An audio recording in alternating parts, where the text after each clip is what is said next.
अगर सुदामा जी अगर मार खा जाते तो कन्हैया से पूछा जाता, कन्हैया तुम इस श्लोक को सुनाओ।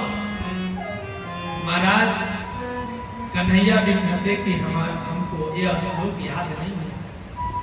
कहते मेरे मित्र अगर पीट गए इस विद्यालय में तो हमारा भी दायित्व बनता है कि पीट जाए। महाराज सुदामा अगर एक छड़ी खा जाते थे तो कन्हैया भी अपना हाथ बढ़ाकर उस विद्या को याद होते हुए नहीं सुनाते और पीटे जाते थे। सुदामा जी कहा भी करते, कन्हैया तुमको याद है लेकिन तुम मेरे लिए क्यों पिटते हो? कन्हैया तुम भले मेरे मित्र हो लेकिन कन्हैया ये अच्छा नहीं लगता कि मेरे सामने तुम्हारी पिटाई हो जाए। भगवान कहते हैं मित्र तो यही है कि दुख सुख सब में साथ है। महाराज आज गुरुदेव भगवान कहते हैं कि जाकर संविधा जंगल से लेकर आओ।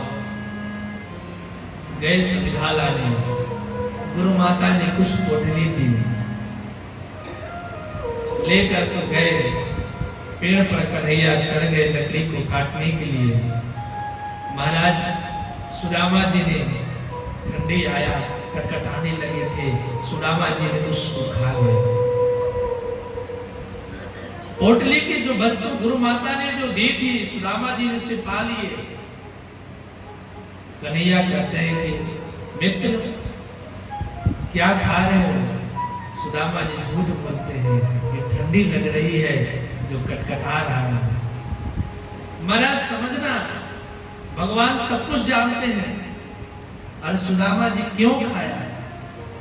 उस चोरों ने उस जब पटली को लेकर भाग गए तो उस आश्रम के गुरुजी ने श्राप दिया कि इस ब्राह्मण के बच्चों के लिए किसी राजा ने दान दिया था कि आज यहाँ पर इतनी कमी है लेकिन तुम चुरा के ले गए हो। मैं श्राप देता हूँ कि तुम जब खाओगे तो दरिद्र हो जाओगे, दरिद्र हो जाओगे, गरीब हो जाओगे। महाराज सुदामा जी कहते हैं कि अगर इस पटली को हमारे कन्हैया खा ले, जिनको हम द्वारिकाधीश रूप में देखते हैं, अगर वह कन्हैया इस पोटली को खा ले तो गरीब हो जाएगा। इसीलिए इस पोटली को मैं ही खाकर मैं ही गरीब हूँ, लेकिन मेरे कन्हैया गरीब कभी नहीं।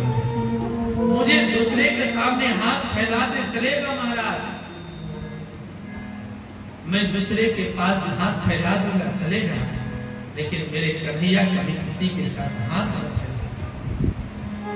महाराज आप बताओ कि सुदामा उस पुतली को खाकर अच्छा किया कि बुरा किया?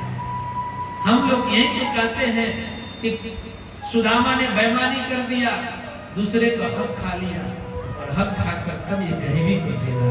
महाराज दूसरे का हक खाना तो गलत बात है, लेकिन मित्र के लिए नहीं होता। सुदामा जी इतने दरिद्र नहीं थे कि दूसरे का हक खा लेते। सुदामा जी इसलिए कन्हैया का हक खाया, सुदामा को कहीं भटकना, कन्हैया को कहीं भटकना ना पड़े। महाराज आज सुशीला बार बार कहती है कि प्रभु हम तो सुने हैं कि आपके मित्र द्वारिकाधीश हैं, क्या आपकी कभी इच्छा नहीं होती कि जाकर दर्शन कर ले, मित्र से मिलना है? महाराज सुदामा जी तो कहते हैं कि मिलने की इच्छा तो होती है, लेकिन क्या करें? जिनके घर में छोटे छोटे बच्चे 3-4 बच्चे आके कमर पकड़ के कहे पिताजी आज मेरे घर में 2-3 दिन हो गया चूल्हा नहीं जला। महाराज उस माँ बाप से पूछना जिनके बेटे कमर पकड़ के एक बार भी कह दे कि पिताजी आज जोर से भूख लगा है, मेरे घर में खाने का कोई वस्तु नहीं है। महाराज पिता कितना भी कठोर होगा, लेकिन बालक जब पकड़ के एक बार कह देते हैं कि पिताजी कितने दिनों से मैंने कुछ खाया नहीं। समझना विनय पत्रिका की कथा आती है, गीता प्रेस से निकलता है विठल भगवान की।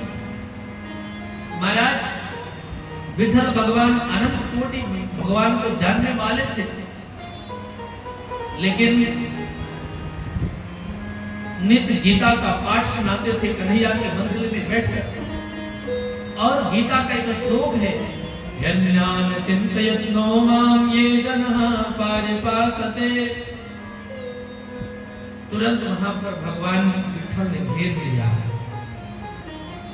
क्यों घेर दिया? कहा नहीं, मेरे छोटे छोटे बच्चे आज मुझसे कह रहे कि पिताजी मुझे 4 दिन हो गया हमने कुछ नहीं खा।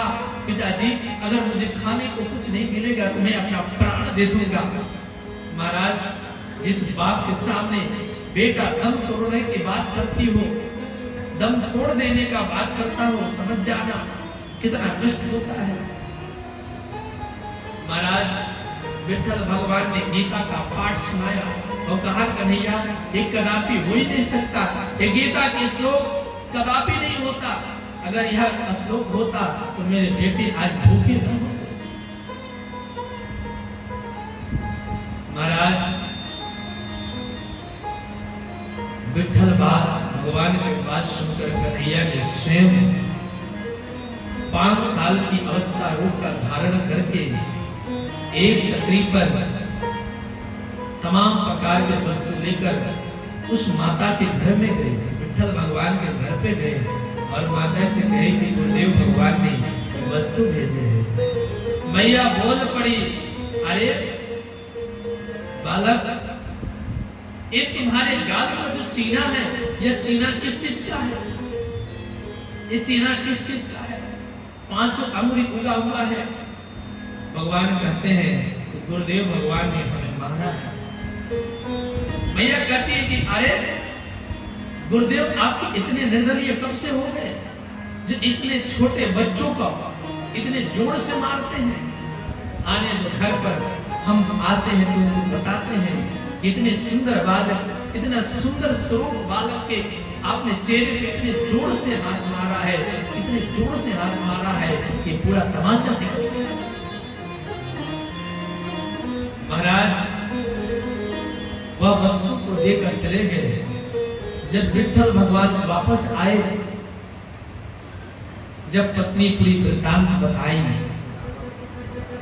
वृतांत जब बताई, विठल भगवान ने अपनी पत्नी के चरण में गिर गए कि वाह, मेरे वर्षों बीत गया, कन्हैया को गीता का पाठ सुनाते सुनाते, लेकिन कभी दर्शन नहीं दिया। लेकिन धन्य हो देवी तुम कि भगवान स्वयं तुम्हें दर्शन दे दिए। महाराज, आज सुदामा भी इसी स्थिति में है। छोटे छोटे बच्चे बार बार कहते हैं, पिताजी मेरे घर में आज 2 दिन हो गया, पिताजी भूख बहुत लगा है, 3 दिन तक हो गया मेरे घर में चूल्हा तक नहीं जला है। महाराज, पिताजी अगर आज मुझे खाने को कुछ नहीं मिलेगा तो मैं अपने शरीर को त्याग दूंगा। सुदामा जी